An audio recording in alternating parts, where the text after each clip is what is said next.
হ্যাঁ, এটি হচ্ছে দাহাপাড়া, তাই তো? আমি একটি গারো পরিবারে এসেছি। এটি দুর্গাপুর থানার একটি গারো পাহাড়ের উপরে। এটা কত ফিট উপরে আছে এই বাড়িটা? 300 ফিট উপরে, অর্থাৎ সমতল থেকে 300। আচ্ছা, আসুন আপনার সাথে একটু কথা বলি। এটি তো আপনাদের বসত ঘর, তাই না?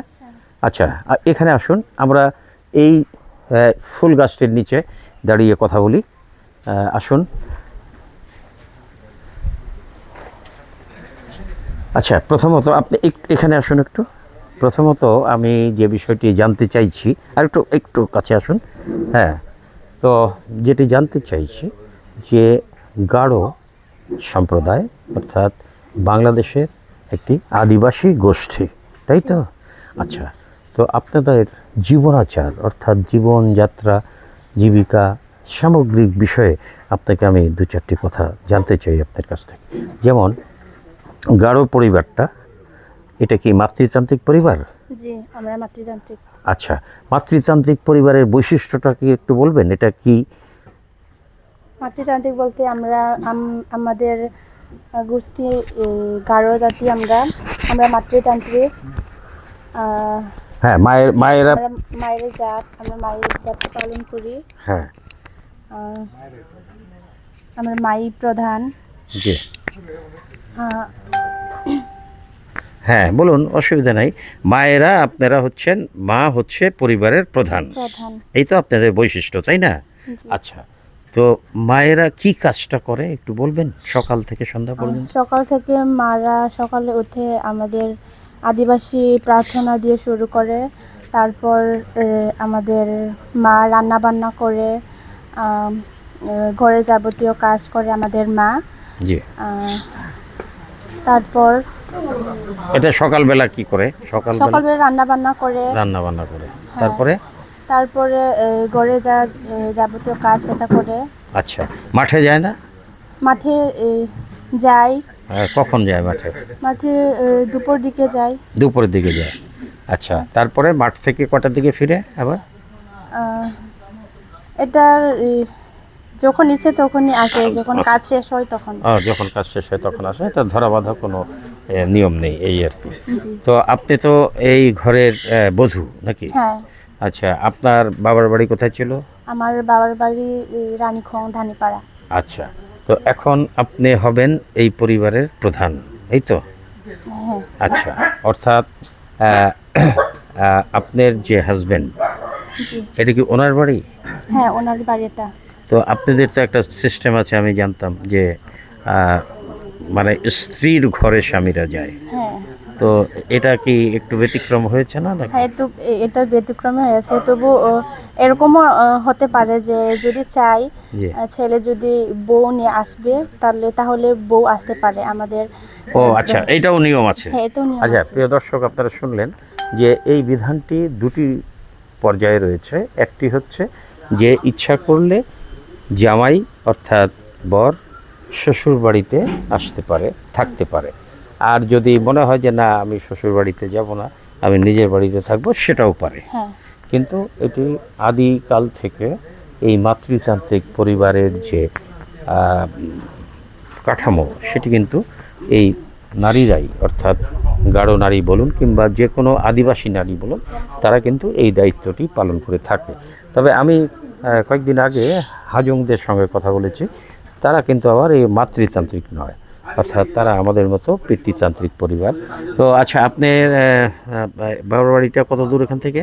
এখান থেকে 2 কিলোমিটার হতে পারে, বেশি দূরে না। আচ্ছা, 2 কিলোমিটার। তো আপনি কতদিন যাবৎ বিয়ে হয়েছে আপনাদের? আমার বিয়ে হয়েছে 4 বছর হবে। 4 বছর। আপনার কি বেবি আছে? হ্যাঁ, ছোট একটা ছেলে বাবু আছে, 3 বছর বয়স। 3 বছর বয়স, ভেরি গুড। তো আপনার শাশুড়ি তো আছেন? হ্যাঁ, আছে। তো চলুন ওনার সাথে একটু কথা বলি। উনি কোথায় আছেন এখন? ও রান্নাঘরে কাজ করছে। আচ্ছা, রান্নাঘরে কাজ করছে, আমরা একটু ওনার সাথে কথা বলবো, আপনি আসুন এদিক দিয়ে। তো প্রিয় দর্শক, আপনারা দেখুন এই বাড়িটি, এটি একটি সম্পন্ন পরিবার, অর্থাৎ গারো সম্প্রদায়ের মধ্যে এরা হচ্ছে একটু আছে এদের, অর্থাৎ আর্থিকভাবে অনেক সচ্ছল, তাই তো? আচ্ছা, আসুন আসুন, আপনি একটু আপনার শাশুড়ি মা কোথায় গেলেন? আছেন ওখানে? আচ্ছা, হ্যাঁ হ্যাঁ, নমস্কার, কেমন আছেন? হ্যাঁ, ভালো আছেন তো? আপনি রান্নাঘরে ঢুকতে পারবো একটু? আচ্ছা, আর এটি হচ্ছে আহ, মামা, এটি দেখুন, ওই যে রান্না, এটা কি রান্না হচ্ছে? চা। ও, তিনি আমাদের জন্য চা বসিয়েছেন। কই, আসুন, আপনি আসুন, আপনার শাশুড়ির সঙ্গে আমি কথা বলছি। খুব ভালো লাগলো আপনাদের এই পরিবেশে এসে। আচ্ছা, এটি আপনারা তো লাকড়ি দিয়ে রান্না করেন, তাই না? লাকড়ি দিয়ে রান্না করেন। আচ্ছা, আর আপনাদের এখানে এখন তো বিজলি বাতি আছে, কারেন্ট আছে? আচ্ছা, তো কারেন্ট, আগে তো কারেন্ট ছিল না। তো আপনি কি এই বাড়িতে, এটা কি আপনার বাবার বাড়ি ছিল নাকি স্বামীর বাড়ি? আচ্ছা, কিন্তু আপনাদের যে নিয়ম, যেটি একটু ওর সঙ্গে কথা বলছিলাম, তো সেটি কিন্তু আর একটু আপনি সামনে আসুন আপনি।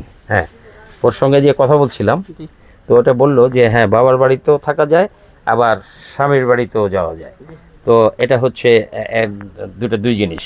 কিন্তু আগে যেটা আমরা দেখেছি, শুনেছি যে সাধারণত নারীদের বাড়িতেই পুরুষরা আসে এবং বসবাস করে, তাই তো? আচ্ছা, তো আপনি কেমন লাগছে আপনার এই জীবন? কেমন, অনেক দিন তো, আপনি অনেক বয়স হয়েছে মোটামুটি। ভালোই, অনেক ভালো লাগে। অনেক ভালো লাগে। আচ্ছা, আপনাদের কিছু কিছু বিষয় ওর কাছে আমি জিজ্ঞেস করেছি, যেটি সে একটু ভালোভাবে, তো অল্প বয়স, হয়তো অতটা ভালো বলেনি, বলতে পারেনি আর কি, চেষ্টা করেছে। তো এই যে মাতৃতান্ত্রিক পরিবার, অর্থাৎ আপনি হচ্ছেন পরিবারের প্রধান। আচ্ছা, তো পরিবারের প্রধান হিসাবে আপনি কি কি কাজ করেন, কি কি দায়িত্ব আপনার? আমি সকালে উঠে ঘর পরিষ্কার করি, তারপরে চা রান্না করি, খাওয়াই, তারপরে আমার স্বামী আছে, আমার স্বামীকে সেবা করি। আমার বৌমা আছে, নাতি আছে, এরপরে এলাকাবাসীর লোকজন আছে, ওদেরকে আমি সেবা করি। চা দিতে আমার অনেক ভালোবাসে। আচ্ছা, তাহলে আমরা একটু বাইরে যাই, আমার একটু একটু ধোয়া লাগছে আপনার সবারই, তো আমরা একটু বাইরে কথা বলি আর একটু কয়েক মিনিট। তো আমার খুব ভালো লাগলো, আপনি এদিকেও দেখান একটু, এই ওনার বাড়িটা, হ্যাঁ, পুরোটা দেখান। আমরা এখানে এখানে দাঁড়াই, এখানে এই জায়গায়। আচ্ছা, আসুন। তো এই হ্যাঁ, ধোয়া ওই কিছু হবে না। এই যে প্রিয় দর্শক দেখুন, এই যে লাকড়ি, হ্যাঁ, এটি দিয়ে রান্না বান্নার কাজ হয়। এবং এটা কি আপনারা বিক্রি টিক্রি করেন? না, বিক্রি করেন না। আচ্ছা, তুমি আরেকটু এদিকে আসো। হ্যাঁ, তো এই যে মা এবং ছেলের বউ, অর্থাৎ শাশুড়ি মা। আচ্ছা, তো আপনার নামটা কিন্তু জানা হয়নি। সূচনা সাংমা।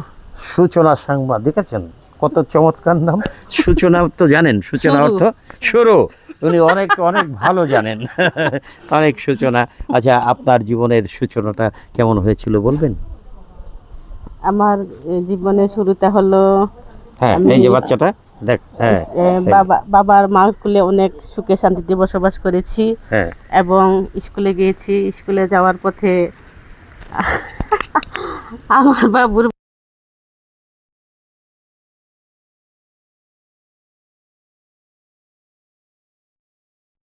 আছি। সংসার করার পরে আমার এক ছেলে 2 মেয়ে, ওদেরকে নিয়ে আমি অনেক সুখে বসবাস করছি। আবার আমি সুন্দর বৌমা পেয়েছি। বৌমার পেয়ে এখন আমি সুন্দর নাতি পেয়েছি, ফুটফুটে নাতি। অনেক সুখে আছেন। প্রিয় দর্শক, এইভাবে কেউ বলতে পারে? আমি আজকে প্রথম শুনলাম যে উনি তৃপ্ত, আমি সুখে আছি। এটি কেউ বলতে পারে না, কিন্তু উনি বলেছেন, অর্থাৎ উনি আসলেই সুখে আছেন। একজন সাহসী রমণী আপনি, আপনাকে আমার সালাম। প্রিয় দর্শক শ্রোতা, দেখলেন এই যে শিশুটি, এটি হচ্ছে ওনার নাতি। ছেলের, হ্যাঁ, ছেলে। আপনার ছেলে মেয়ে কয়জন? আমার এক ছেলে 2 মেয়ে। এক ছেলে 2 মেয়ে। মেয়েদের বিয়ে হয়েছে? না, বিয়ে নার্সিং ডিপ্লোমা কোর্স করতেছে একজন। আচ্ছা, আচ্ছা, এখন এই বিষয়টা আমি একটু জানতে চাই। সেটা হচ্ছে যে বাংলাদেশের বিভিন্ন সম্প্রদায়ের, আদিবাসী সম্প্রদায়ের ছেলেমেয়েরা লেখাপড়া করে, বিশেষ করে আমরা যেটা জানি পার্বত্য চট্টগ্রাম চাকমা আদিবাসী, তারাও কিন্তু প্রচুর লেখাপড়া। তো আপনাদের মধ্যে লেখাপড়ার হারটা কেমন? আগের চেয়ে অনেক উন্নত। অনেক উন্নত। যেরকম আপনি বলছেন, কে পড়ছে আপনার মেয়ে? কি পড়ে? নার্সিং ডিপ্লোমা কোর্স করে। নার্সিং ডিপ্লোমা কোথায় এটা? জয়রামপুরা। জয়রামপুরা জয়রামপুরা, এটা খ্রিস্টান হসপিটাল, এটা হ্যাঁ, কোথায়? এই দুর্গটা ও আচ্ছা, হালুয়াঘাট। হালুয়াঘাট। ও ঠিক। তো একজন পড়ছে, আরেকজন আরেকজন বিয়ে হয়ে গেছে। বিয়ে হয়ে গেছে। ও কোথায়, কোন দিকে বিয়ে হয়েছে? খানপাড়া। আচ্ছা। তো এখন আরেকটা বিষয় আমি শেষ করতে চাই, আরেকটা বিষয় জেনে, সেটি হচ্ছে যে আমার খুব ভালো লাগলো আপনাদের এই পাহাড়ি পরিবেশে। আমি জীবনে আজকে প্রথম আসলাম এবং খুবই আপনাদের আতিথেয়তা, আপ্যায়ন আমাকে যথেষ্ট মুগ্ধ করেছে। তো আপনি আদিবাসী গারো সম্প্রদায়ের জন্য কিছু বলবেন? যে শিক্ষাটা বলেন তো আপনাদের। পানি তো সমস্যা নাই। সমস্যা নাই না, হাতি মামার সমস্যা। হ্যাঁ, হাতি মামার সমস্যা। আচ্ছা, কি সমস্যা? হাতি বন্য হিংস্র। বন্য হাতি কখন আসে এটা সাধারণত? যেমন ধরে এখন এই যে এই সিজন থেকে হ্যাঁ, এই যে আপনার কি জ্বালা হ্যাঁ, বোনানো হয়েছে, ওইগুলি আইসা সারা ক্ষতি করবে, ও, মানুষের ঘর বাড়ি ভাঙচুর ভাঙবে। করে, ও মানুষ মারে। ও আচ্ছা। হ্যাঁ, প্রিয় দর্শক, এই বিশেষ করে এই পাহাড়ি অঞ্চলে এটি একটি সমস্যা যে বন্য হাতি আক্রমণ হয় বিভিন্ন সময়। তো এইটা বন বিভাগ কি কোনো পদক্ষেপ নেয় এখানে? বন বিভাগ, আচ্ছা, এটি একটি সমস্যা। আর কি সমস্যা আছে? পানির সমস্যা নাই? পানির সমস্যা আপাতত নাই। আপাতত নাই মানে? পাহাড়ি এলাকা তো। হ্যাঁ, আপনার কি পানি কি টিউবওয়েল আছে আপনাদের এখানে? জি। টিউবওয়েলে পানি ওঠে? জি। আচ্ছা, পানির সমস্যা আপাতত নেই। আর আপনি তো ক্ষেত টেত আছে তো, ধান ক্ষেত, আছে। ওটা আপনি করেন নাকি? জি, বাবুর বাবা করে খায়। ও আচ্ছা। আচ্ছা, একজন প্রাণবন্ত রমণী, তার ছেলের বউ এবং নাতি, আজকে খুব একটি চমৎকার পরিবেশে আমি এখানে এদের সাথে কথা বললাম। আপনাকে অনেক অনেক ধন্যবাদ এবং কৃতজ্ঞতা। আমি জাহাঙ্গীর আলম। এই জায়গাটার নাম কি? ডাহাপাড়া। আমি জাহাঙ্গীর আলম, ডাহাপাড়া, অর্থাৎ দুর্গাপুর থানার একেবারে সীমান্তবর্তী গাঢ় পাহাড়ে এই গ্রামটি অবস্থিত, দাহাপাড়া। আপনাদের সবাইকে আন্তরিক ধন্যবাদ এবং শুভেচ্ছা জানাচ্ছি। আপনাদের সঙ্গে আবার দেখা হবে আরেকটি ভিডিও নিয়ে। ততক্ষণ ধন্যবাদ। আপনাকেও ধন্যবাদ, আপনাকেও ধন্যবাদ। আপনারা আপনাদেরকেও সময় দেন। ধন্যবাদ। আবার আসবেন। নিশ্চয়ই, নিশ্চয়ই, নিশ্চয়ই।